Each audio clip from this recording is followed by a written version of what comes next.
All right. Hello, everyone. Welcome to those tuning in. It is a Saturday night, and you've come to join us. This is, if you've come for the Basic Bitch Minute, that's is the wrong room. Do not bring those vibes here. This is the Chigonx Celebration Hour, where few of me, Reyes Ramirez, and a few of my friends, Leticia Urieta and Sarah Rafael Garcia, we've got some things to celebrate, and we just want to bring y'all into the good vibes. And so, really, if y'all just want to say hi, and we can just talk for a minute, and then we'll start. Hi. So, everyone, you can put in the comments if you have any questions. We'll gladly take any questions at the end and answer those. This will be recorded and probably posted somewhere soon. We'll let you know. But yeah, we've got some good stuff to announce, some really great news. But before that, just kind of want to set up well, how do we know each other? Well, we all actually went through the same MFA, Master of Fine Arts program at Texas State University. It was through fate that we all went there. And I'm keeping the good vibes, right? Right. Exactly. Yeah. The good vibes. Grasping at one another. Yeah. And I think there's kind of something to be said of like what was, kind of the journeys that we've been on since then, and during, kind of before, during, and after that, and kind of where our lives kind of have kind of gone off in different directions, but in a way have been unified through many ways. And so I guess what I'm saying is like the books that you see kind of in the virtual background, Las Criaturas by Leticia Santana's, Fairy Tales by Sarah, The Book of Wanderers by me, those were kind of forged kind of through a lot of like fire and iron, and look at us now. And so I just remember, stuff in, workshops and whatnot, being like, that wouldn't work, or whatnot. Tell the many things that we've, been told that wouldn't work. And or this is what kind of tonight is celebrating, is that we've gone through these things, but we've come out much better, and we're doing amazing things. And so first we're going to have up Leticia, who's going to do a reading. So the format is we're going to do some quick readings just to kind of talk and hype about the books that we're writing, that we wrote rather, some projects we're working on, but most relevantly, the thing we are celebrating.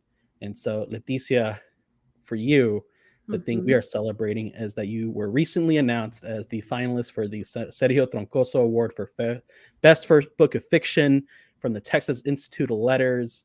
How does it feel? Thank you, Reyes. Thank you so much for putting this together, and Sarah, thank you for being here. It feels really good. I'm just happy to kind of celebrate the book, and it's rough. I think we can all kind of attest to and Reyes, I know you're going through this as well a little bit, but it's kind of rough to try to promote a book during a pandemic, right? And having almost kind of like halted or stilted, promotion for that. So it's just nice to be recognized in that way. And I'm just excited to keep putting it out into the world and getting it into people's hands. Yeah, and I think kind of one cool thing about your book, and obviously Sarah, feel free to jump in whenever you want, but kind of going through a lot of like circles of writing and kind of even academic and non-academic, there is kind of like this weird boxing or closing off of like poetry and fiction and different genres, but your book incorporates fiction and poetry, and so like I guess how did it feel to kind of navigate through all that and kind of in a way be rewarded and being kind of given like a green light to be like, this is the good stuff? Yeah, no, I mean, I think that was something I always was very aware of.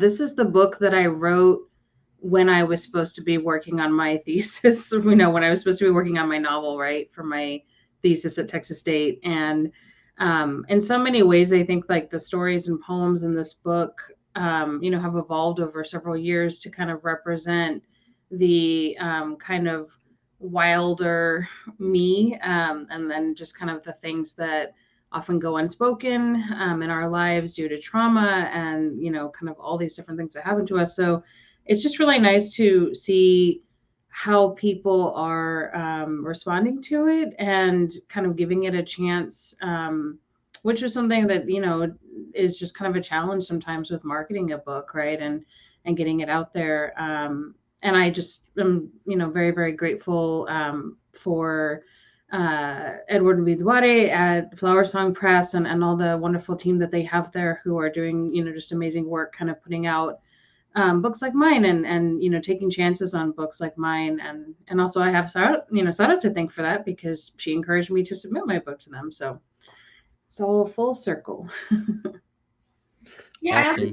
I was gonna say, I also think it's important, like how we all went in with one idea to the MFA, but came out with several others, right? And I think like the concept of being forced into a structure that wasn't made for us actually made us better writers, right? Mm-hmm. Even though we would hate to admit that back in the MFA, but in the sense that we became more experimental, more strong-held to the real things that we represent in our society rather than what we conceptualized or pander to in the past. Mm-hmm. Yeah, and so on that note, we would love if you read a little bit from Las Criaturas. Cool. Yeah, I'm gonna read a little bit from that, and I may also read a little bit from a brand new story that is similar in form, and is kind of been on a horror writing bent lately. So it's kind of where my head is at. All right, I'm gonna give you the stage. So okay, cool. I'll start with some poems, though.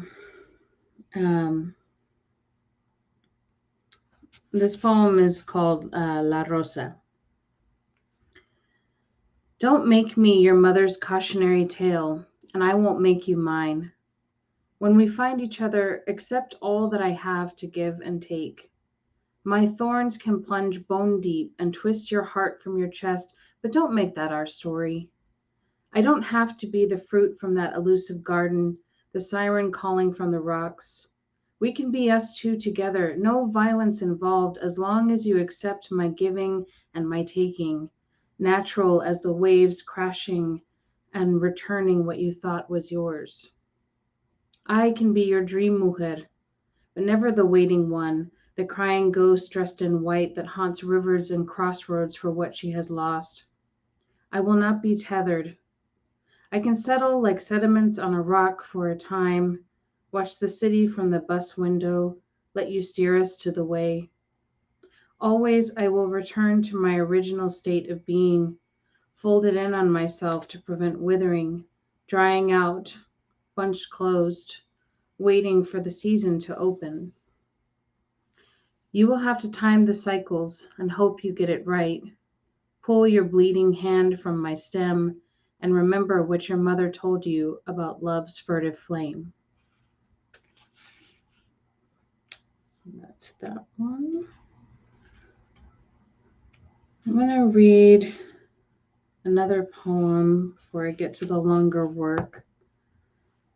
This one is called Cancer Meets Leo Rising. I stand in the rain and read Wolf his horoscope from the newspaper that is already a week late. He will not remember. There is something useful about seeing your past with clarity, a reverse fortune teller. He howls at my feet in recognition of the brush unturned, the places he never looked, for the pack of cubs he came from. Wolf pants, puts his head on my knee. The reins are fur, wet skin waiting for the breaking storm. Wolf is a Leo, galloping here in bold anger and finding the relief that for once he can roll onto his back and rest. He doesn't have to save someone. He doesn't know I was waiting to see my horoscope come true, that I was told to seek my lover in the woods on a rainy morning. The air after rain is insects buzzing home.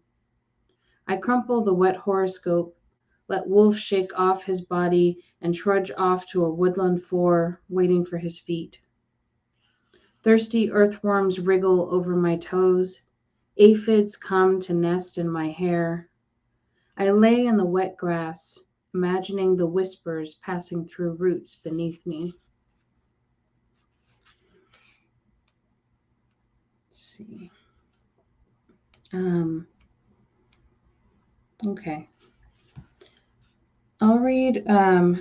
So as Reyes, you said before, this is a book of hybrid poetry and prose. So um, a lot of the stories are a little bit shorter, but I think that they're kind of in conversation with, you know, the way that the body can turn on you, the way that someone can kind of unleash the monstrous or the wild inside of them when they're pushed too far, often through trauma or violence or sickness. And so that's some of the things that kind of go, that come up in my work. So I'll read this one. This story is called "Sick Woman Travels to Distant Lands." You peel back the curtain. A swath of sunlight rides into the room, and you remember what it was to step into the warmth of the sun without cringing, without fear of the flare across your eyes and then the pain. You've been in bed for 2 days. There is hunger that rumbles through your body, the need to feed yourself. But then the churning inside your stomach starts and makes your body want to get rid of everything and become a blank slate. The world darkened when the virus spread. When you look outside, there are fewer kids playing in the street. People in masks rush by to get into their homes like they're entering a clean zone, their homes the safest places to be. You've been home. Home is a sanctuary when the body is not, but even then it can become an island, impossible to swim away from when your pain becomes a contagion people don't want to see. On the night you come to me, it snows for the first time after 100 years. A portal opens. We meet on the snowy field at midnight, the winter moon full, casting light across the glistening whiteness. You walked here barefoot, peeling off your clothes until you arrived naked and cool in the crisp air.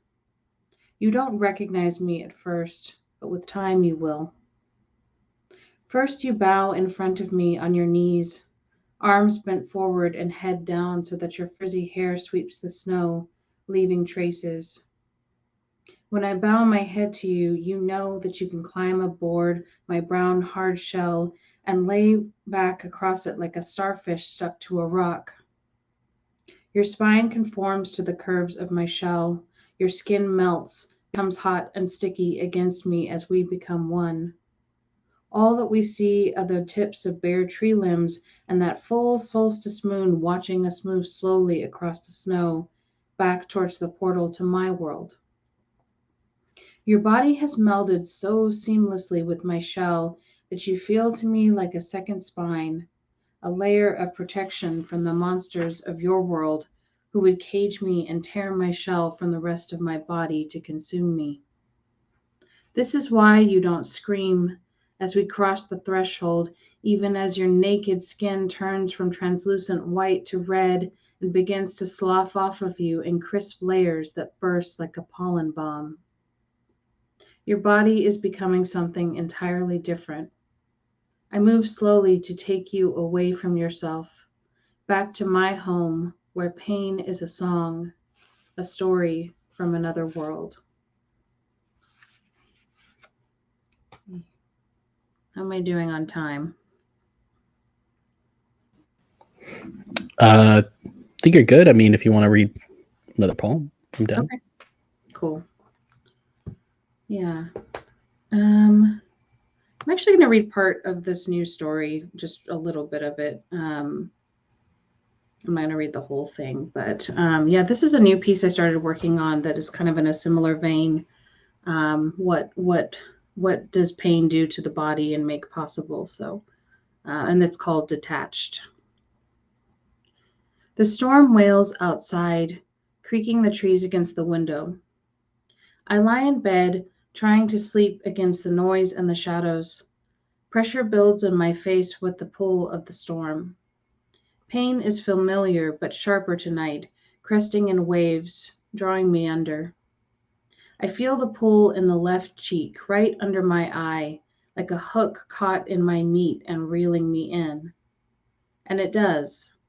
The storm pulls and pulls until my left side begins to separate along my spine like paper torn along a perforated edge. It doesn't hurt as I thought, the separation. My organs don't come spilling from me onto the bed.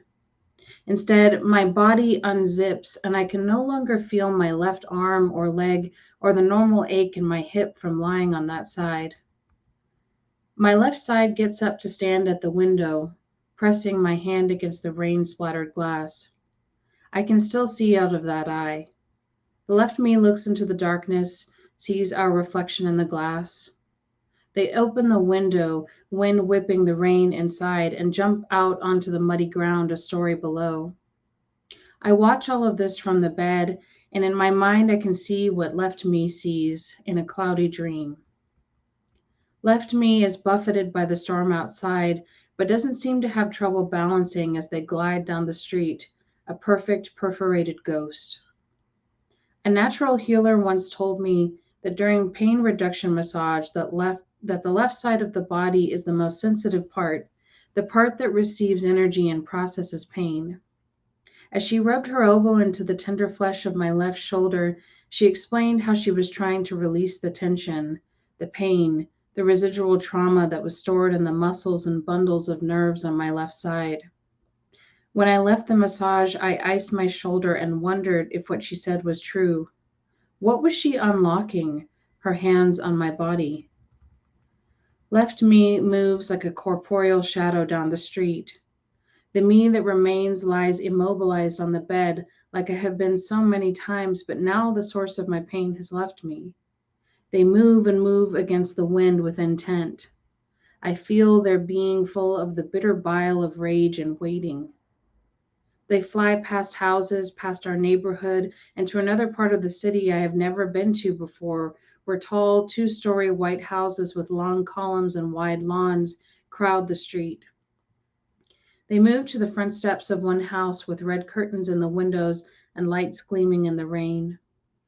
They knock on the door once, twice, 3 and 4 times, pounding over the storm, and I realize, as they already know, that this is my doctor's house. The woman I hadn't been to see in 6 months after she denied me the pain medication I needed, after my insurance lapsed and I couldn't pay. She whips open the door in a frenzy, her black and gray hair silhouetted against the tan of her face. Left me stands on the bottom step. At first, the doctor doesn't know what she is seeing. Her eyes widen and she covers her mouth as Left me stretches their wide half mouth and vomits dark red blood and bile onto her pristine brick steps. They seem to have a stomachful, even though they are only half of me, and I watch through Left me's eye as they grin with bloody teeth at the doctor and skulk away into the darkness, the doctor screaming into the swallow of the wind. I'll stop there. All right, thank you. So, if you're watching, I put the link how to order the Las Criaturas in various places. If you're seeing it from the webpage, it's one of the buttons. If you're watching on YouTube, posted it there. Watching on Facebook, it's right there. So, thank you again, Leticia. Congratulations. And up next, I'll go. So for me, my bit of news is that one, my book has come out, the Book of Wanderers, in which you can see all the copies that I'm gonna have to sell. You know how it goes. But to do that, I'm pretty much gonna just say like I'm gonna go on a tour, and so this is the tour poster that I have that I've created. Um, just trying to have as much fun with it as I can. But yeah, that's me. And so this month, next week, I'm going to go to the Dallas Literary Festival where I'll be on a panel for short stories. Then I'll be participating in the Deep Ellum Lit Hop. So if you're in town, if you're in Dallas, or if you're going to be checking that place out, check this out. Then the week after that, I'll be at AWP. And particularly I'll be on Friday, March 25th, the AWP book fair, where I'll be signing books at the University of Arizona Press table. So if you're going to be in town in Philly for AWP, check it out. See me there. And I know you can't see it there, but let me take that off real quick. But yeah, so then on Saturday, March 26th, I'll be at the Houston Latino Film Festival doing a reading there. And there's a lot of cinematic stuff in my book, so I'm really happy, and I love that place. I love Houston Latino Film Festival. I love the team, and so it's an honor to be able to read with them. And so that's what I'm working on. That's what I'm doing, trying to do it to it. Wait, I have a question. Yeah. Did you grow your hair out just for your poster?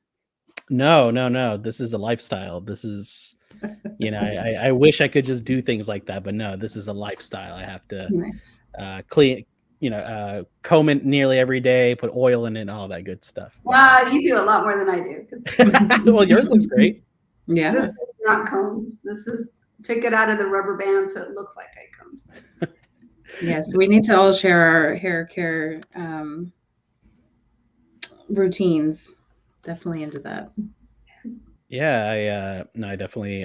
What is it? I use different oils depending on the day. We'll see, but it depends how I feel. But I do appreciate the album poster. I think that's. Yeah, I think kind of just in doing this, I'm just trying to have as much fun with this first book. You only get one first book, so I'm just trying to use every advantage or every occasion to be as ridiculous as possible, because I don't know how many times I get to do that. So. Also, there's no one way to promote a book, and I think that's also important to recognize that you don't have to compete with the author before you. You have to just own what you do, right? Absolutely. And I love seeing other people's techniques and what they're doing, and I just got my copy, so I'm excited to start reading it. Oh, thank you. Yeah. That's the scary thing too. Now everybody's reading my stuff. It's like it's kind of like a weird thing where it's like a dog that finally gets the bone. It's like, this is what I wanted, and now that I have it, I don't know what to do with it. So, but now I'm just trying to make the best of it. So it's been a lot of fun. So thank you, and I'm sure it's been, I guess, wild when it happened to you, Leticia and Sarah, when your first books came out. I don't know how y'all felt with that. Yeah, it's similar. It's like, oh gosh, I hope someone. I think for me, and I one of the things that I felt about my book was like, there were so many other books, and Sada's is one of them, where I felt like this is something that is showing me what is possible to do in my writing. And so that's kind of my biggest hope is, I hope that people read it. I hope that people like it and that it does well, right? But really, I hope that it can be also a model or a way for other people to connect with the weird in their writing, or just, thinking about other possibilities in their writing. So yeah, I'm curious to know, Reyes, what's exciting you most about your book and promoting it? What's most exciting about it to me is this whole time. So I finished this book a while ago.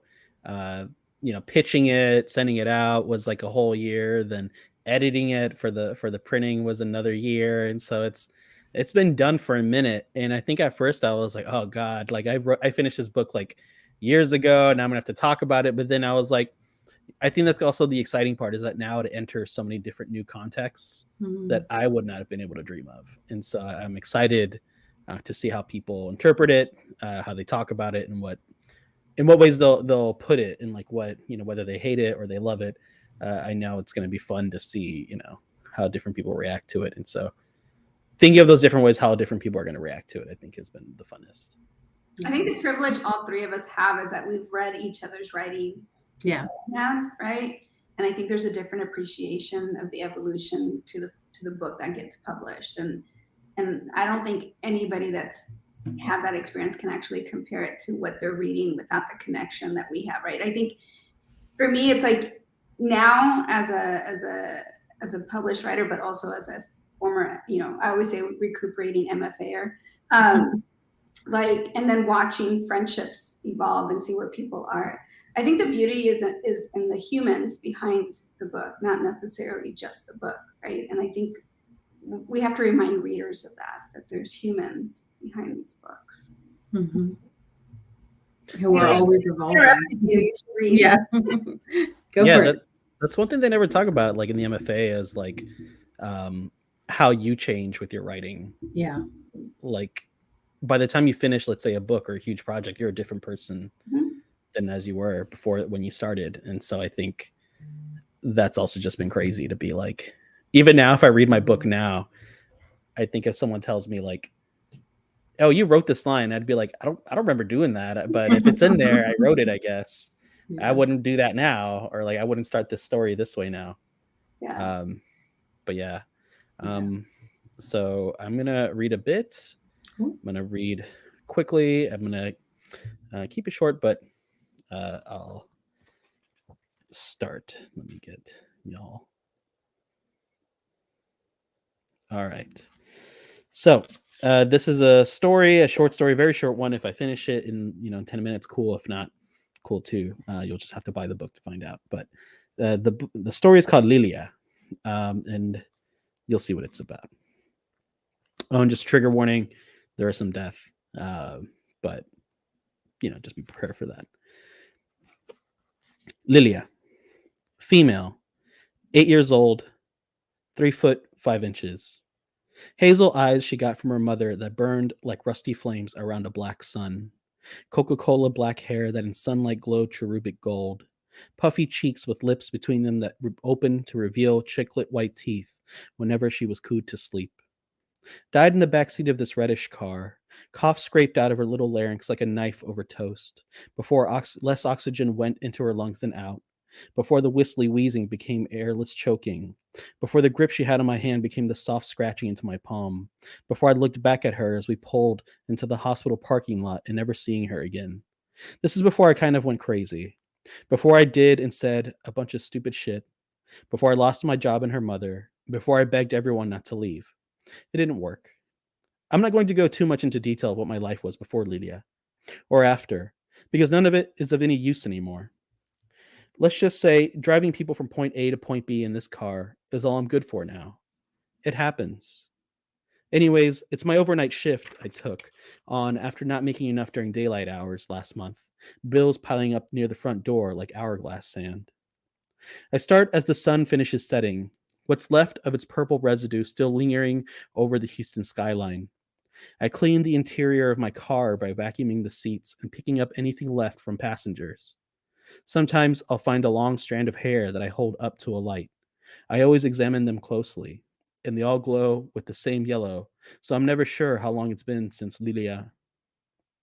I then let the strand of hair go to be devoured by the damp ether until it returns to my car. I accept this as simply another process of the universe so that the earth remains on its axis. I then log into the vehicle for hire service on my phone and wait for someone to request a ride. Their name and destination will show up, and I hope for the ones that require me to go around downtown. I like driving near the skyscrapers on 45, their yellow lights fading in and out across my skin and dashboard as I pass them. It reminds me of a time when I was a citizen of the world. And there they are. Madison, female, 25 to 27 years old, white, short blonde hair, from downtown to Gulfcrest. Odd. I put the keys in the ignition, turn my wrist until the car takes its first deep breath of the night, and drive. From there, I merge on the feeder to get onto the freeway, the connecting ramp closing in 1, 2, 3. There it is. Every ramp has a shift in the consistency of the asphalt when the tar road meets the concrete freeway. When a tire drives over this line, there's a muffled clicking sound you can feel and hear that reverberates into the hollow space of the overpass, each time slightly different, as it varies on how many homeless lie asleep, or how bad traffic is, or how sweltering thick the air rests, carrying sound with the consistency of molasses. Though Houston shifts and changes constantly, what doesn't change is that everything is where it always has been. The poor here, the rich there, black and brown people más allá, the white ones over yonder. Anything not belonging to those categories merely attempts to hide this paradigm. The same could be said of any city. The same could be said of America. The same could be said of the world. So when Madison wants me to pick her up from somewhere downtown and probably take her home, I already know a few things about her. She has energy to burn, and she's afraid of loneliness. A deadly combination. I should know. The heavy lights of the city splash on my skin, and it feels right. I pull up to a bougie ass restaurant where only appetizers and cocktails are served. There are 4 people outside, 2 of them holding up someone in a short blue dress. Female, 23 to 25 years old, long black hair, Latina. It all makes sense now. Another young woman, white, approaches my car. Are you Madison? I ask. Yeah, but the ride is for my friend here, she says as the others dump that woman in my back seat. She's had a bit too much to drink. Usually I'd object, but the fare is too good to pass up. Out of 23 rides needed in the area, this one is mine. What's her name? Thanks so much, Madison says as she drunk stomps back into a bar's facade. Hey, you all right back there? I ask. No answer. That's fine. I turn on the radio because too much silence allows for thoughts to go where they shouldn't. I always try different stations every night so as to surprise my mind. This time, it's a classic rock station with a right wing DJ at the helm. Those Democrats are ruining this country. I pray to God every day to make our country right again, strong again. Dang shame. Anyways, the count is now 6 years, 150 days, 12 hours, 26 minutes since that village in Kenya started missing its idiot. Now here's the Eagles with Take It Easy. Hey, can you change that shit? The young woman asks. I don't want to listen to this racist asshole or the fucking Eagles. Fair enough. I change the station. Aquí estamos en Club Bandidos, donde las mujeres entran gratis y los hombres pagan todo. Ven y ponte pedo, hyper, sexyísimo con DJ Cabeza de Chocha. The broadcast sounds like it's on location. The cumbia tribal music scratchy with the heavy bass and drunken dancers wooing as the DJ yells away from the mic, dale, y dale, así, así. Where am I, by the way? The girl in the back seat moans. You're in a vehicle for hire, taking you home. No, I'm with my friends. She starts to feel out her surroundings, the leather warping with her every move. Madison asked me to take you home. Sit still and we'll be there in no time. Take me back to Madison. It's her birthday, and she's my BFF. It's probably better if you go home. She panics, reaching over and trying to force the car door open, not realizing the door is locked, then hitting the window with her palm. Look, Madison ordered a ride to take you home. It didn't seem like they wanted you there, all right? Sometimes we have to save people from themselves. It happens. She lies back down.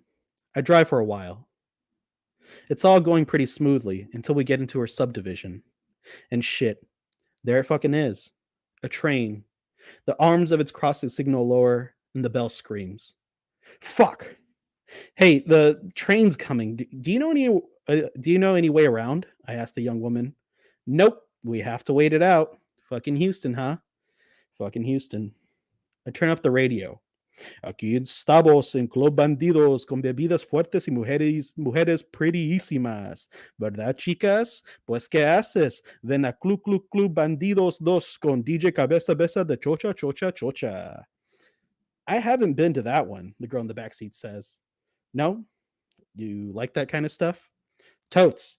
I think once I get a chance to dance with him, things will change. I like him. Like a lot. I look in the rearview mirror and see her drawing designs in the air with the twinkling of her fingers, loops and lines as though conducting a spell. He like you back? I asked to pass the time. I don't know. I don't know. I don't know. I don't know. I'm sorry, I say. I don't mean it. It's just something I've learned to say in moments of other people's sadness. Yeah. Okay. I can hear her shift to her side, now facing the leather cushions. Esta es una buenísima fiesta, the DJ sings.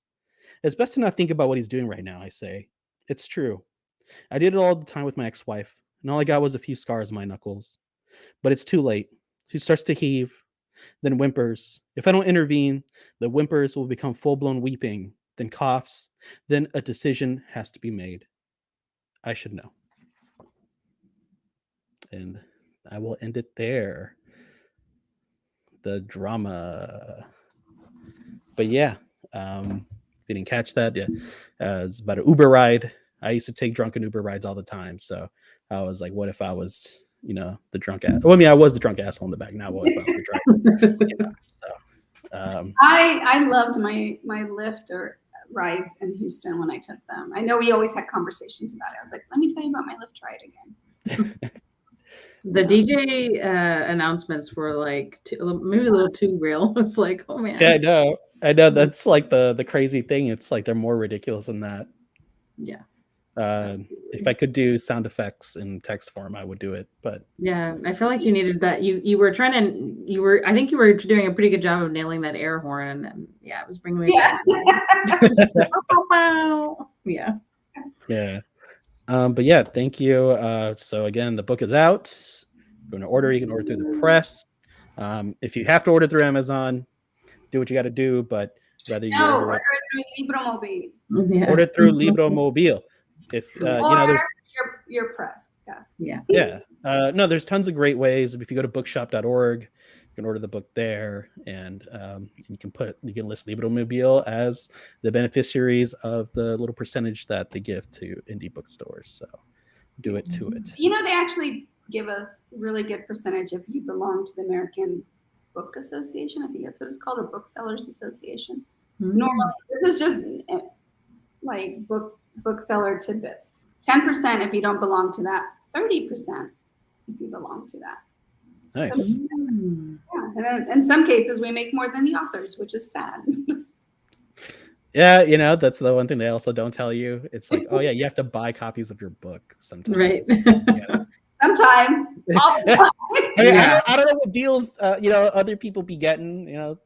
Some people be getting 6 figures. Yeah. Well, we're not the right shade for that. Oh, that'd be that'd be nice. Or the last name. Yeah. But that comes to mind. So Sarah, your book. I was trying to keep it positive, as good vibes going, but we brought in 6 figures. Fair enough. No, if you were given 6 figures like on spec or something, that's a whole other type situation right there. Yeah, but you know what? If we were given 10% of 6 figures, we would do as much as 6 figures, and that's the difference that people don't talk about, right? Like when community folks get some money, we make it look like $1 million, but we only get like 1,000. So I think that's a whole other conversation that we might get into after the reading. Nice. Sure. So Sarah, sorry. To kind of move along to you, Sarah. So today we're gonna say that Sarah Rafael Garcia Santana's Fairy Tales is now an ethnic studies required text for the Santa Ana Unified School District. Amazing stuff. Your stuff is going to be shown to another generation in schools. That's so amazing. And I know this book, I forgot when it came out, 2017. But in that time, you've managed to kind of give it different contexts and revitalize the text in different ways, including an art exhibition, now this. So could you kind of talk about a little bit, like, now that you've been sitting on Santana's Fairy Tales for a minute, like how does it feel to kind of revisit this work? I love it. It's definitely my first book, as you both know, was like childhood memoirs. So for me, that was a little different, and that was the book I was really nervous about. Santana's Fairy Tales, on the other hand, I feel is definitely came from a place of passion and pride and a big FU to everybody who had created what is supposed to be a book, right? And just to elaborate, it was actually an exhibit before it was a book, because it was a whole year in production. And yes, I was writing stories as I was producing the exhibit, but one of the stories that actually got me my artist in residence to start this project was from the MFA program, which is Zoraida y Marisol. And it was the piece that was considered my weakest fiction in the MFA program. It was the piece yet that spoke to some folks strongly, because it was also a piece that talks about a non-documented trans woman And it's still the piece that I will not read out loud because I don't feel like I represent that community. And back when I wrote it back in 2014, I did collaborate with an undocumented trans woman for the story, but one of their responses was like, we just don't, like people are still going to read it from you, a heterosexual Chicana, before they're going to read it from an undocumented trans woman, right?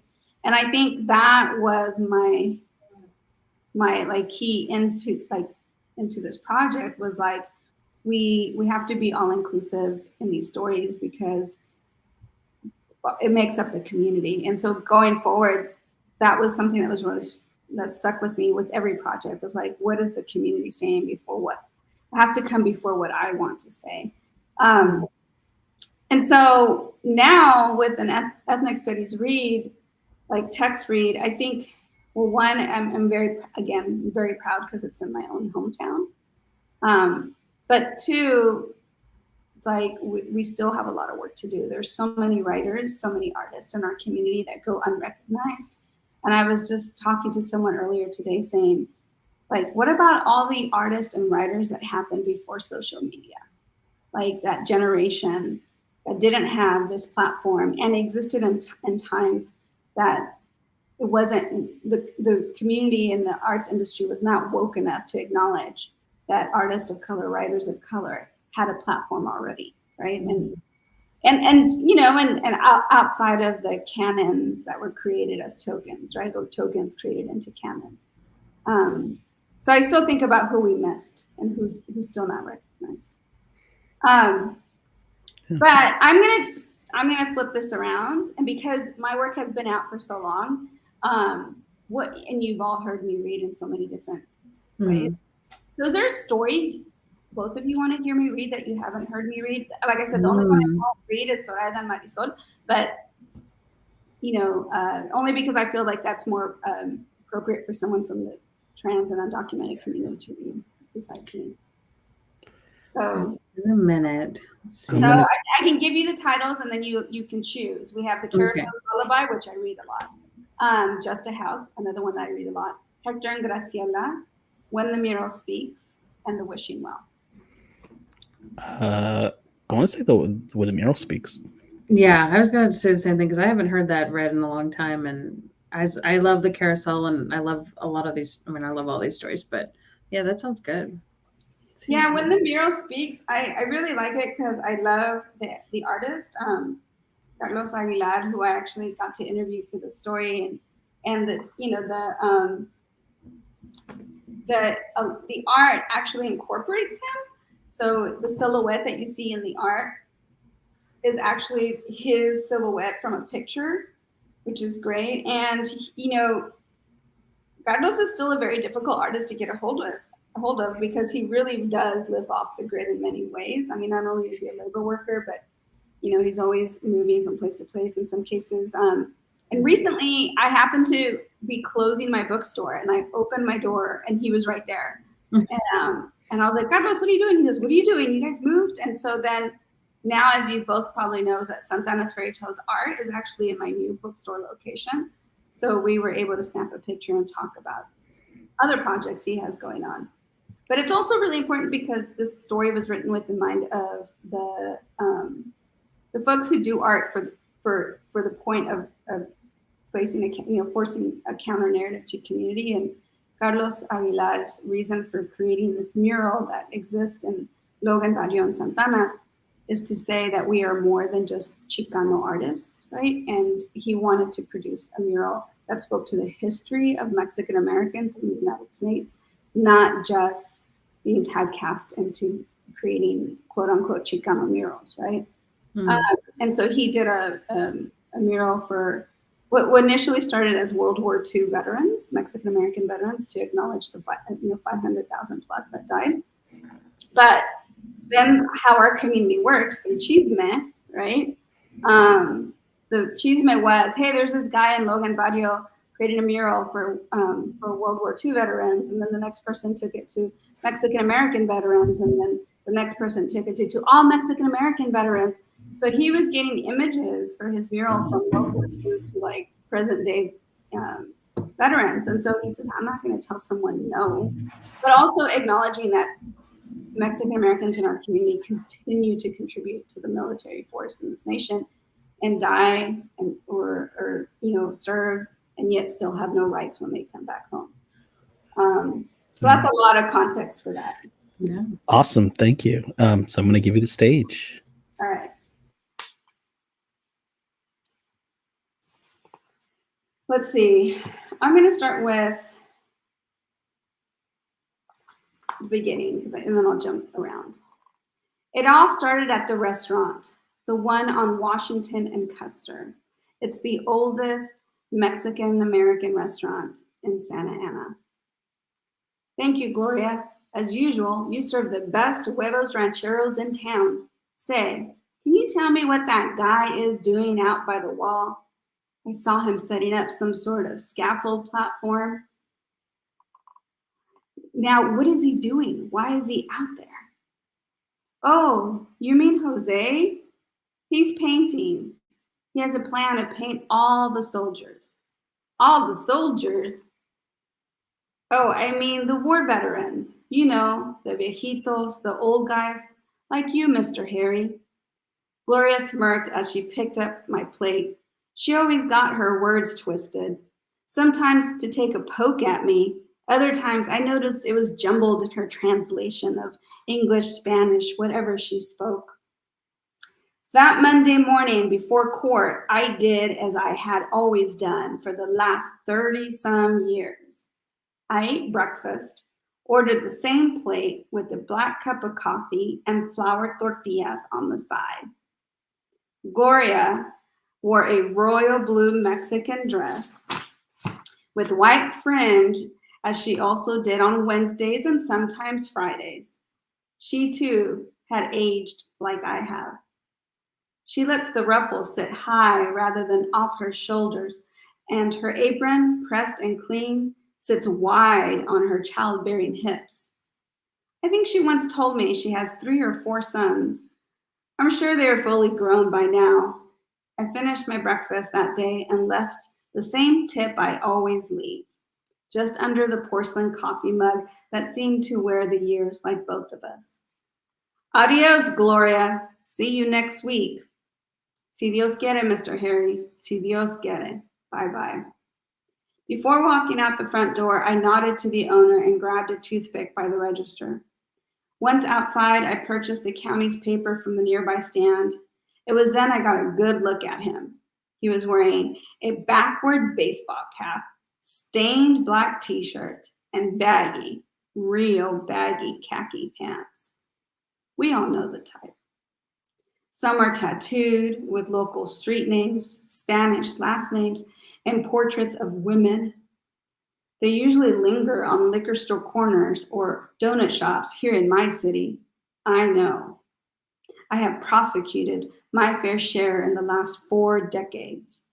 This guy was somewhere between high school dropout and deadbeat dad. At least that's what I thought that day.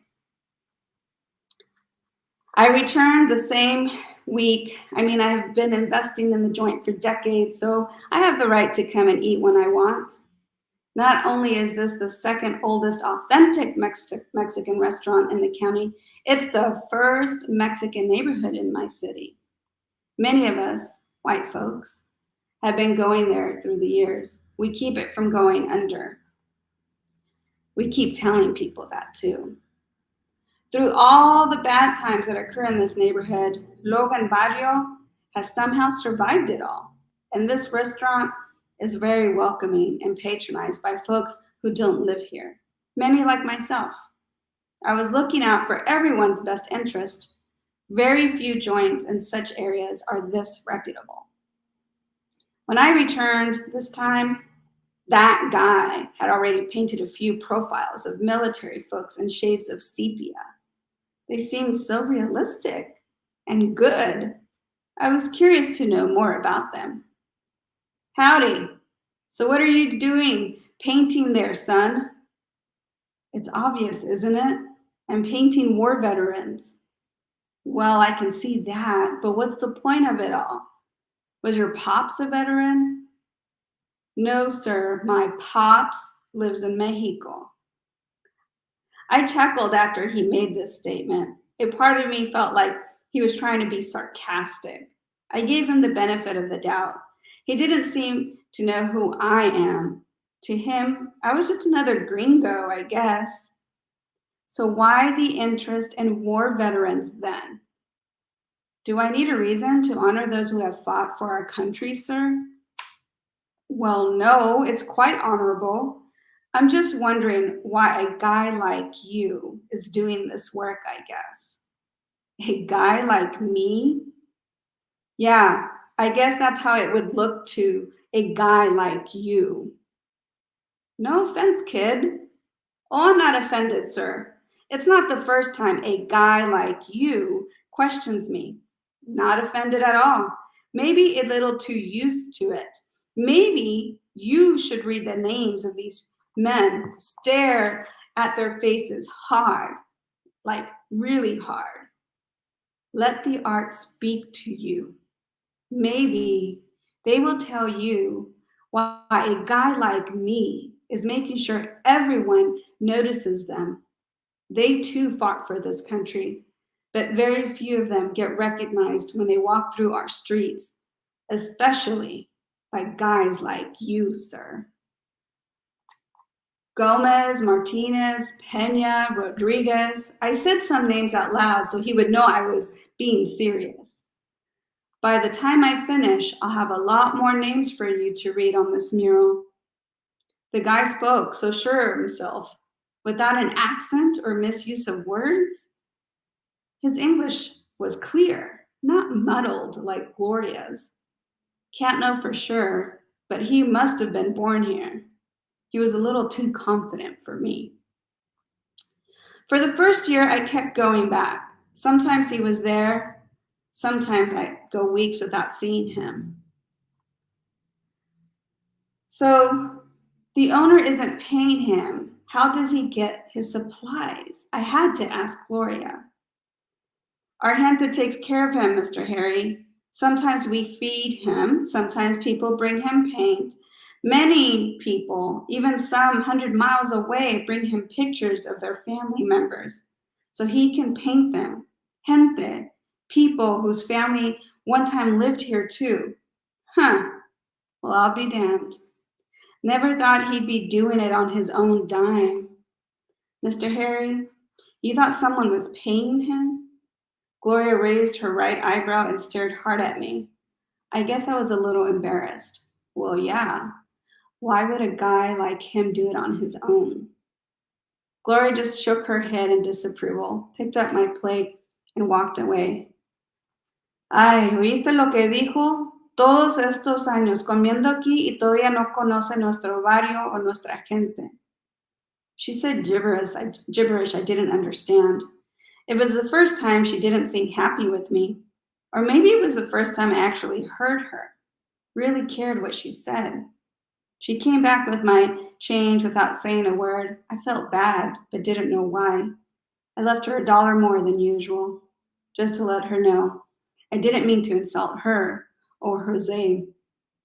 In a way, she prepared me for what was to come. She made me see things differently, I guess. Since Jose wasn't there by the mural, I decided to go check up on his work. I wanted to see the new faces. What was I missing? I thought to myself. But I just wasn't expecting to see what I saw. I was not expecting it at all. The mural had started pretty quickly. Jose painted a handful of faces within days, but then he slowed down for a while. The faces were too lifelike. I scrolled my fingers over them at first. Then I traced the outlines of the ones yet painted. Jose had used the right set of hues of brown and green to recreate skin tones in military uniforms. The POW MIA soldier was the most visible to me. I stared at his missing face, not knowing what answers I'd get. Hey, I've seen you come in here, the young guy painted me and my compadres. Are you waiting for your family member to be painted too? Okay. What are you doing here? The voice snapped. Sounded like it was next to me. I turned thinking Jose might have crept up behind me to give me a good scare, but there was no one in sight, not to my left or across the street. Hey, I'm talking to you. Yes, you. Stop looking over your shoulder, hombre, aquí in front of you. This time the voice was louder, and out of the corner of my eye, I saw something move on the wall. It was a bust labeled Gonzalez, just two above the missing face of a POW. He wore a Vietnam War helmet with a chin strap. The small brown eyes and sneer moved towards my direction. He seemed to be chewing on something and spat out a rust-like fluid on the ground from the cracks in his lips. Nasty habit, compadre. Never start with the chewing tobacco. It's harder to quit than the cigarettes. But it was the only thing that kept me awake when I had to guard the post overnight. The raspy voice reverberated from the wall. I rubbed my eyes.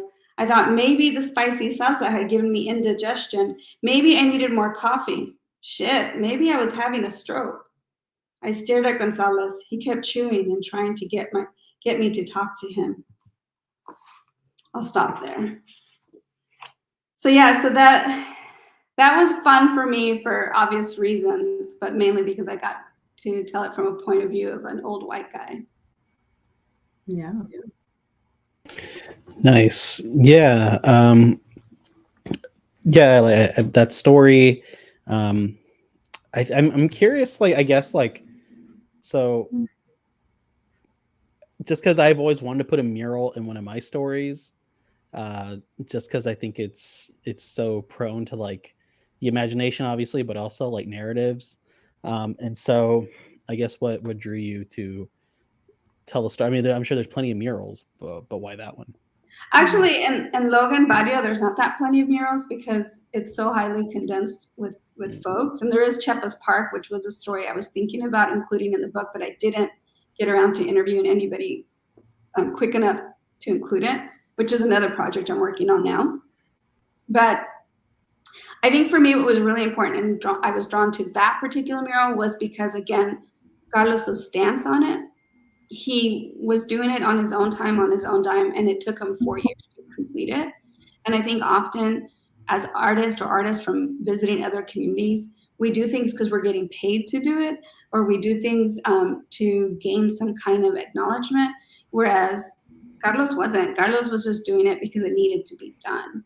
And to change the stereotype, so many white folks who entered that restaurant, because that restaurant's a real restaurant, and who entered that restaurant, which includes attorneys, prosecutors. In this case, I was impersonating the district attorney, who's no longer in office, but someone worse took over his position, who is now being going to probably be losing his position as well for racist comments. And so I think to me, it was more about the human behind the mural than it was the mural itself. And also because I learned so much in the process of how many veterans we had in our community. Yeah. So thank you, Sarah. So sorry, Leticia, go ahead. No, I was curious to know, like, now that they're going to be teaching, this is a required text now in the schools, like, are you doing a curriculum or anything associated with that? Or, yeah, I'm curious to know, like, how you might be involved in the teaching of the book. I'm glad that you brought that up because all the credit and all the time goes to the teachers. I had no idea it was being considered. I mean, I know that I have teachers that definitely invite me to their campus and classes and are definitely teaching against the grain, right? But this is all the teachers that are now surfacing into a school district, Latinx teachers, Black teachers, Filipinx teachers. Luckily they're holding on to their positions and creating this change for us. So that's all the teachers, and they're the ones writing the pedagogy and teaching it. I just get to benefit in this case, and to me, it's very beautiful to be able to say, like, teachers believe in this work, so they're the ones pushing it through. I love that. I love the intergenerational nature of, because the book is so much a part of the oral storytelling and kind of the, the archive. It is now kind of an archive, right, of the city, and so I would love to see the work that's going to come out of that and the way that youth are going to respond to the book in that way. It's really cool. Yeah, I think that's I think that's kind of, I mean, I think that's amazing. It's just, yeah, you just never really know like what a work, what conversations people are having about a work or what context your work is entering. Um, and so I think that's awesome. I guess one final question before we go, or not, I don't know. But I guess these are all, for the most part, books of stories. I know that these, yeah, you have different kind of you have poetry, you have different forms of prose, but um, I guess in terms of finishing kind of a book of shorter work, what are y'all kind of gravitating to these days, Leticia? Mm. Sorry, do you mean like what am I kind of moving on to or working on, or just continuing to work on short fiction? I mean, either. I mean, what show? I mean, Yeah. I have my answer, but yeah, I'm curious to Okay. hear what you have, like in terms of finishing a whole work of this. Yeah. I'm actually that's kind of the thing with me is I resist genre kind of like just as a whole like and so I skip around a lot. So actually my next two projects are a chapbook of poetry about chronic illness and pain and the body, and a YA novel. So I'm all over the place. And the YA novel is actually exploring the spiritualist movement in Austin, where I'm from, and kind of the like 1890s. So it's a historical fiction and also like horror fantasy. So yeah, I'm excited. It's, you know, Sara knows that I love research similarly, and like I love kind of the, you know, paranormal investigations and stuff like that of Austin. So that's a lot of fun for me to be able to do that research. Nice, Sarah. Yeah. I am going more deeper into the digital humanities. Like Santana's Fairy Tales was definitely, I was literally scratching the surface, and I didn't do it alone. I had a historian, grad student who did the digital archives, which were really just a PDF format of information loaded onto a website. And I think now I'm going in a little deeper, and um, I'm working on, as you see behind me on this side is Modesta Avila. So I've been working on archives from Modesta Avila and eventually turning that into a hybrid, you know, graphic novel book that does her biography from a creative standpoint. So ethnofiction, not necessarily 100% facts, right? But playing around with oral history from the community, which includes urban legends of her existence, with the real facts that we find in court papers as her prosecution as the first felon out of Orange County. And I think that's what I'm digging deeper into now. It's a little hard for me to read my past writings and think like, oh, I'm just, you know, I'm going to go back and rewrite a story or create a novel, because there are still some of those stories to be created. But now I'm trying to figure out how to intersect them into the digital humanities so they can create footnotes with history, but at the same time engage all ages and all genres. Yeah, I think entering finishing this book of short stories, and I finished a book of poetry that was picked up, you know, not too long ago in January. 2 books in 1 year. Woo woo! Yeah, that's amazing. This one's coming out this year, and then the next one's coming out Yeah. next year. But Still 1 year. yeah, still yeah. Mhm. But I think now I'm like, oh shit, I guess I don't have a complete work anymore. And now I'm like left in this vacuum where like it's essentially like I'm back where I started, where I'm like, okay, I like short stories, but now I'm thinking like, oh, like now I'm thinking any short stories or stories that I begin, I'm like, why, you know, why wouldn't this be a novel? And now I'm Mhm. like kind of fascinated and thinking of different ways of how to engage stories, and um, even the different kind of, you know, modes and mediums of writing, where it's like every little thing now, just like kind of now that I wouldn't say I mastered like my version of the short story, but I'm definitely going to work on it. But now I definitely want to push my writing to like, let's say a novel, because now I'm like in this story, you know, this story is about, let's say the Uber one, or rather the rideshare one. Now I'm like, now what if I were to do a book of, you know, different, you know, rideshare drivers, or like, uh, what if I spent more pages talking about the freeway, or like the model of Mhm. the car, you know, and the make of the car, and like the different passengers in one night, or extending that night, you know, anything. And so I think now I'm just kind of struggling to work on the next project, but I think it's kind of a good problem to have, a Yeah. bunch of stuff to work on. Um, and so I guess one final question then is, so we've all kind of published, and so sorry, so let me set that up by saying, like, Leticia, you mentioned you're in Austin, you're from Austin, I'm from Mhm. Houston. Sarah, you're originally from Brownsville, but now you're in Santana, Go. and you grew up there.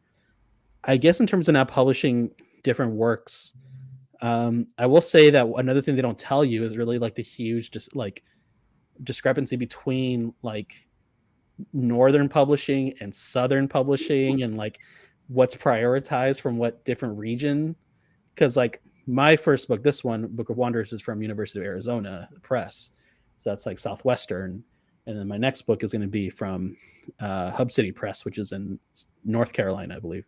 Mhm. So that's the south.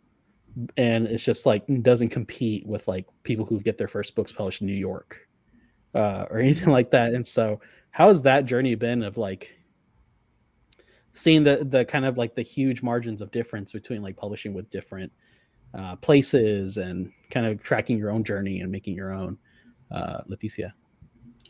Yeah, I mean, I think it's definitely been different also because, you know, I'm unagented, right? And I published with a, you know, very small press, um, that is small but mighty. I want to like just say, you know, they're doing amazing stuff, and you know, I think that they have so many talented writers and are doing everything they can to promote us. But I do think it is, you know, it's just requires you to be kind of organized and kind of consider, especially during a pandemic when like you know, traveling is challenging. And also just like, can we talk about the fact that, you know, you're expected to like, even if you do publish with a larger press, like how much you're expected to pay for on your own as far as touring is concerned. And like, it's definitely not an equitable thing that most people can do. So, you know, kind of, and as someone who has chronic illness, like I'm limited sometimes in what the amount of things I can do. And so I kind of I've tried to kind of plan and organize around like what feels like enough each month to be able to get the work out there to engage without feeling like I'm overdoing it. So definitely there is a discrepancy, and I think you have to be passionate about your work, and you have to care and love it, even if, as you said, you know, Reyes, you're a different person. It's almost like you're loving your past self a little bit. Um, so Yeah, yeah, that's it's one of yeah, the. it's definitely like, what is it? Yeah, like living the past self, but also yeah, it's almost like that all like meant something, you know. Now it's in your hands, and now it's almost like I'm not gonna compare it to a child, but I Mhm. know that's like a common thing to compare it to. But it like, you brought this thing into the world. This is the change you've made. Now, what are you gonna do with it, Yeah, right? Um, Well, I think also because exactly. change isn't guaranteed when your book comes out, right? mm, Like, and I think that's what people think, this magical thing happens, which Right. when you become a published author, that all of a sudden you have this bag of money and this bag of opportunities and you know, prospects, and it's like, nope, still the same Yeah. person. Um, in some cases, right? And I think I don't know if it's my turn, Reyes, but I was jumping in. no, do whatever. Yeah, no, whatever. For me, I mean, I think, and this is what I tell a lot of folks. I think you both have asked me this question, right? Like, what do you think of this publisher? Should I go down this road? And it's like, I always say, choosing a publisher is choosing who you want to be, right? Because it is a lifestyle regardless. And some folks, you know, rely on the fact that, oh, they said yes to me. And I'm like, well, did you say yes to them? Hmm. I think that's what a lot of people don't understand. There's not just the offer. There's what do you want to represent, and what type of writer do you want to be? Because sure, like I think if everybody got offers from the big publishers, they'd be like, oh my God, right? But there would still be a discrepancy in how you're treated based on other writers, right? And based on folks who have 8 books versus you being a debut author. But I think to me, what's important is the type of writer you want to be, the type of author you want to be. And I have no regrets with my publisher. And Sessa hasn't, you know, like That's My Magazine hasn't published another book since. But to me, the delicate touch he put into my project and who he is and who Raspa is means more to me than if I had random Raspa, right? Like, because he stands by his work and he touched every zine he made for me. He made sure that I was happy with my contract. He gives me reports every month, and I order my books still to him at a very great discounted price as an author. And I think what's most important is like, what kind of author do you want to be, and does the press represent you, who you are by your morals and ethics, and go from there. Yeah. I'll say with my books, both I invested like a ton of money to like submit to places, to contests. I didn't win. I didn't really win. I got a lot of finalists and semifinalists. I'm not saying that to brag, but I'm saying that like all that money kind of like didn't go too far, So, but I will say that, however, when my books were published, people messaged me. They're like, we want it. I didn't win a contest. It was more like people saw my work and they're like, we want that. And I think like if you believe in my work that much, then let's do it. Let's work together on this. And so I think that's kind of been like the biggest honor of this process, or rather a really huge honor for this book of Wanderers. Rigoberto Gonzalez like reached out to me and he's like, you got anything? I'm like, yes. And then I gave it to him and he's like, let's do it. And so it's just like it just happened so quickly. But I guess what I'm saying in that, and I say that all this is that there's no one path to being a chingon. Chingon, chingona, chingonex. There's no way to do it. We've all done it in our own ways. And so in celebration, thank you. Thank you for your work. Thank you for being here tonight. And so I hope for the continued success for your books and your future work. But I also think in solidarity, I think in solidarity, because we all met so many years ago and we're still on the screen together, right? Like, and hopefully in person soon. Well, I guess, yeah. Oh, Reyes, you put all our book stuff. You didn't put yours. Come on, where's the shameless marketing? It's on my website. Yeah, I feel like I'll put it in there. I'll put it in there. I mean, you got to plug it yourself too. Exactly. If we've learned anything, it's that you have to plug yourself. There can be no modesty in book promotion. Since we already went over 6 o'clock, can we make 6:30 the end time and do a little Cheeseman and Chingona empowerment instead? Sure. Let's do it. Yeah. Okay. So let's go into like so one of the things that when I was ecstatic that Leticia got published, and then I was ecstatic, Reyes, with you getting published as well. But one of the first things I said was like, hey, when are we going to go on the road as former MFAers? Authors, because we have a lot of stories to tell, right? And there's no one event that's going to hold all these stories. But let's, like that empowerment of saying we came out of a program that underestimated our talents and our presence, and here we are, right? Like, hold that time and space, and neither one of us came out unscathed. Some got more beat up than others for sure, but all of us have our scars from that experience. So more power to you both for hanging in there. Yeah. So I guess just a point of Cheeseman, what do you remember being told would not work or was not good in your work? Let's start with being compared to Edgar Allan Poe. I'm sorry, what? I truly will never forget that. I was gobsmacked. Like, that's the person you pull out of your pocket to compare my work to? No shade to Poe. Like, I love Poe too, but like, such a bizarre comparison. Anyway, I will never forget that. I never read Quandary Fall. Right, exactly. What about you, sir? I was compared in one sentence, in one statement. I was compared to Gloria Anzaldúa and Richard Rodriguez, and I wasn't like I was like, I'm writing speculative fiction, right, and travel memoirs, like where, and also complete different like one person would not consider themselves Chicano writings. And then my next follow-up question to that, when the person sends that statement to me, I said, have you even read either one of them? Because how do you can't put both of those people in the same sentence. Yeah. And then Chicano realism, right? Like I was Chicano realism, and that it was an academic. And now right. And now it's being taught in schools. I know. Not academic. But yeah. I mean, for me, and it's still definitely something. Still comments I get, even like book reviews that I've gotten thus far, is kind of the use of different languages in my work, particularly Spanish, Spanglish, all that good stuff.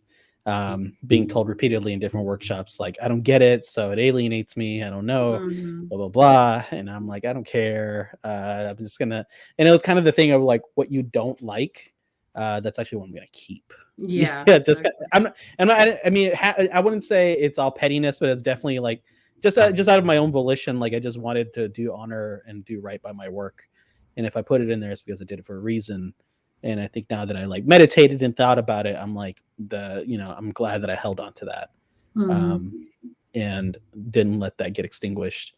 Because even to this day, like there's like book reviews that kind of point out like, I think one reviewer even said like, Spanish is peppered throughout the text, and I was like, okay, well, I guess like, bam, like a little spice. Oh, I guess that's an improvement from the word sprinkle that people used to use freely in the MFA program.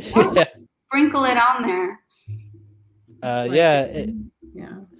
And so I think that's kind of like, I think that's where maybe I'm doing like something good, where I'm like, I'm hopefully breaking open this idea that you had of this.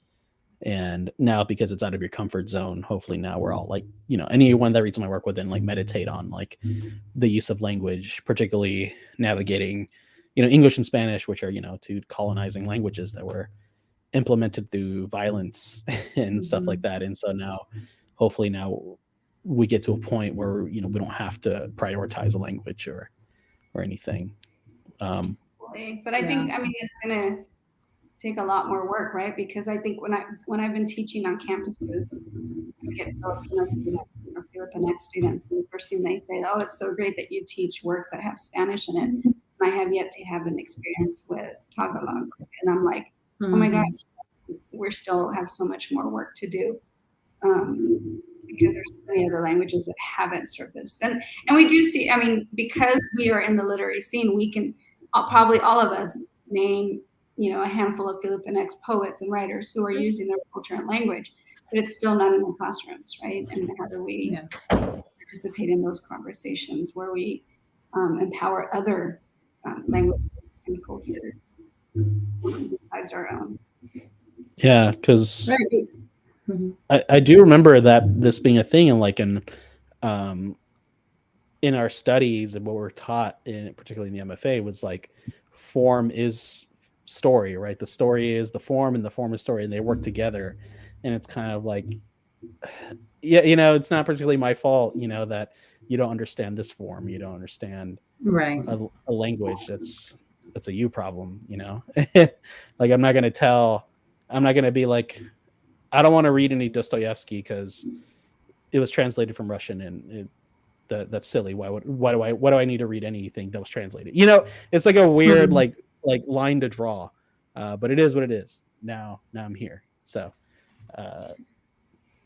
and even like recently I was in a workshop, and this was like a memoir workshop where I was writing some pretty kind of strange stuff, like and in a format, I guess, that was and just like some pretty brutally vulnerable stuff. And I had someone tell me this made me very uncomfortable, and I was like, great, done, my work is done. Like, that's the point. I really want you to feel uncomfortable with this. I want you to feel unsettled. That's my goal, so I think sometimes, as you said, Ray, is like there's just those moments in which it's not even a consideration. Sometimes I think it's like a tired conversation to have of like, well, this wasn't written for you. It's like, but we keep coming back to that conversation because it's the truth, right? Like, it wasn't necessarily, it's not that you're being excluded from this, which we all know is kind of like the big, touch point that makes people upset, but like, it's that this wasn't made explicitly for your consumption. And those are different things, I think. You're being invited to engage with this, but this is not vital for you, but it's vital for other people. It's vital for us when we write it, right? If that makes sense. So, and I think it also goes the other way, where it's like, how much empathy do you lack?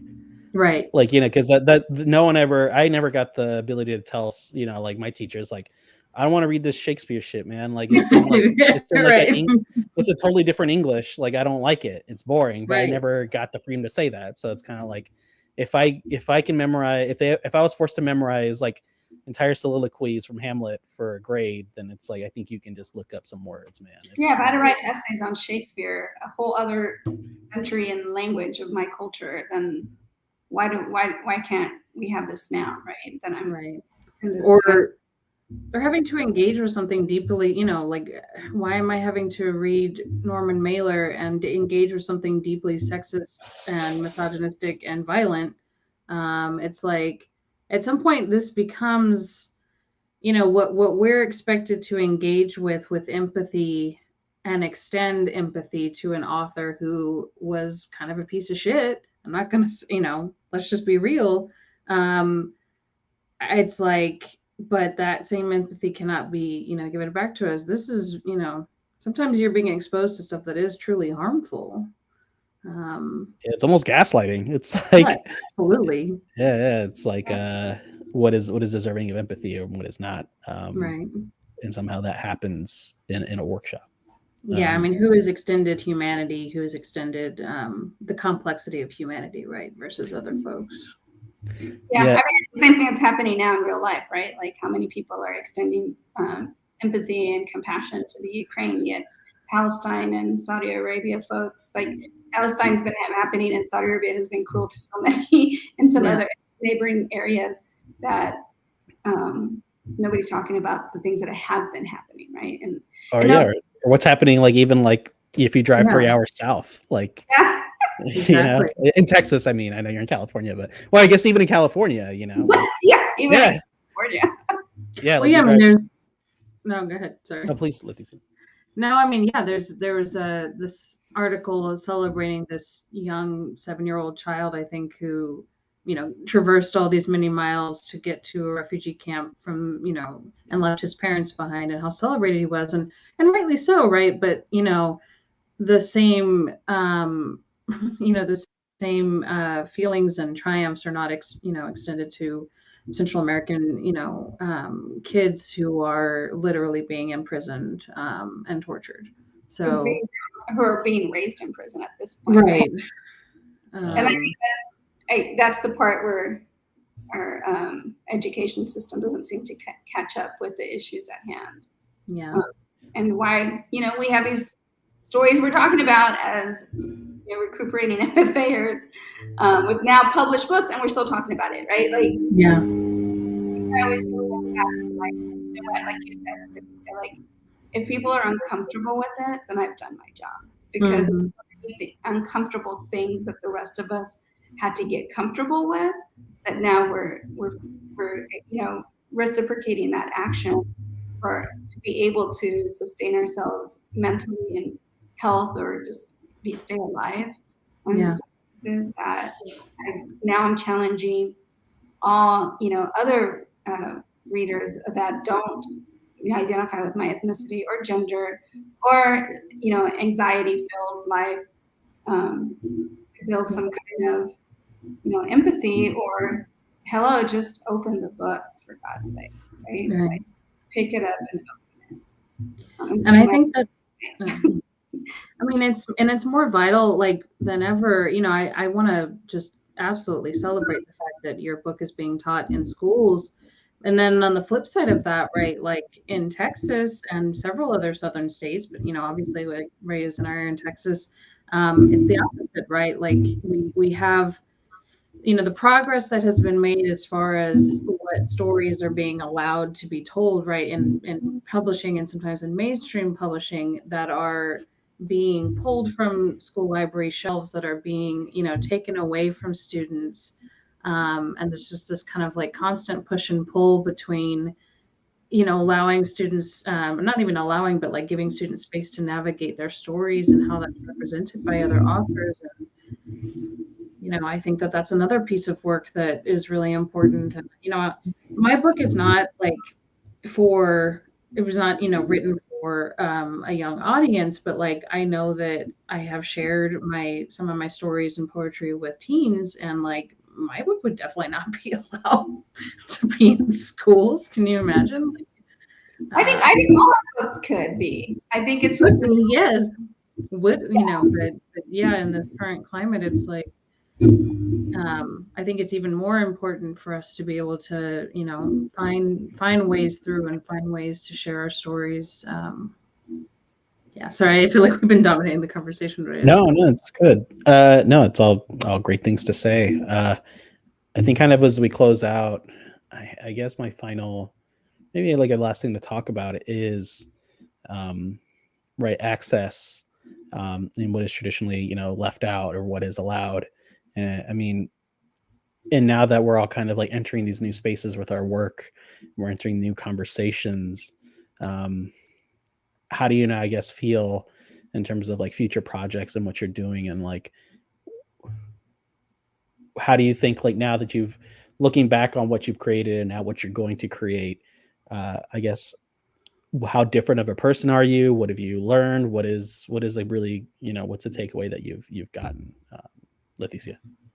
Yeah, I mean, one of the things that I was always inspired by when I got involved with Barrio Writers, which is a free creative writing workshop that Sara founded and started in Santana and brought to Austin, that I have been involved with, is that whenever writing was published, we included writing prompts and kind of like with the idea that this should inspire more writing from youth, right? And so that was something that I included in my book Las Criaturas, was like a list of other works that I felt like people should engage with, and some writing prompts that I hoped would maybe give other people ideas to continue creating, because that's been important for me. And so that's something I hope to continue to do, especially as I venture into like young adult writing and writing for younger audiences, is like just thinking about multifaceted ways for folks to engage with my work, whether it's through music or whether it's through archives, or whether it's through writing prompts or curriculum maybe that I might plan to provide. But yeah, just kind of multifaceted ways for folks to engage, I think it's just the way that I think we're going to, in the future of writing and publishing, because so much of our lives are digital, and so much of that is, the way that we engage with one another. Sarah? That's kind of my thinking. Yeah, for me, it's the same concept. I'm using the hashtag now, footnotes and art, because oftentimes artists and writers get put on the side, right, as entertainment and not scholars and not researchers. And so to me, it's whatever I develop, whether it's a book or art installation or digital archives, it's continuing to add footnotes to where the truth lies in work. And still, for me, I'm always going to be a creative person, so it may not be 100% true, but it's going to be backed up with real facts, so that people can't dismiss it as not credible or as just entertainment, right? Mm-hmm. Yeah, I think kind of a big takeaway from me and finishing this book and now it being out in the world is now thinking about like how far I can take things in language. And I think like for me in this book, and particularly the book of poetry, I think the common thing is playing with language literally, like in English, Spanish, Spanglish, not in all that sense. And now that I can see how far I can push my language, now how can I push it in different ways? And whether it be like kind of a story I'm working on is kind of involves like fighting games. And so like how even like young children of color have their own languages and their own slang and their own like terms for things within their communities, and how like all those things like if you press a certain button, like a back air, that's a or no yeah, like a near air or something, that it's like they call like a nair or something like that, and it's kind of like they've all developed their own languages, and how in all these moments and all, you know, with everything that, you know, is going wrong, there's actually like a lot of things going right. And so like the power of like the youth have now, and power people have in creating their own languages and their own destinies, it's not perfect, but it's better than ever, and we can only grow from there. And I want my stories to kind of reflect that change and that hope going forward. But there you go. Go ahead, Sarah. I was gonna say, we're all doing exactly what the MFA told us not to do. Yay. On that note, we're done. On that note, we're done. Thank you again for being here. Thank you for your work. Thank you for everything. Thank you for, I'm glad to know y'all. Yeah, likewise. I can't wait what we have for our next conversation. Yeah. Absolutely. I'm looking forward to seeing y'all in person. I know, Reyes, I'm going to see you next week, actually. So Dallas. See you in Dallas. All right. Good night, y'all. Good night. Night, y'all.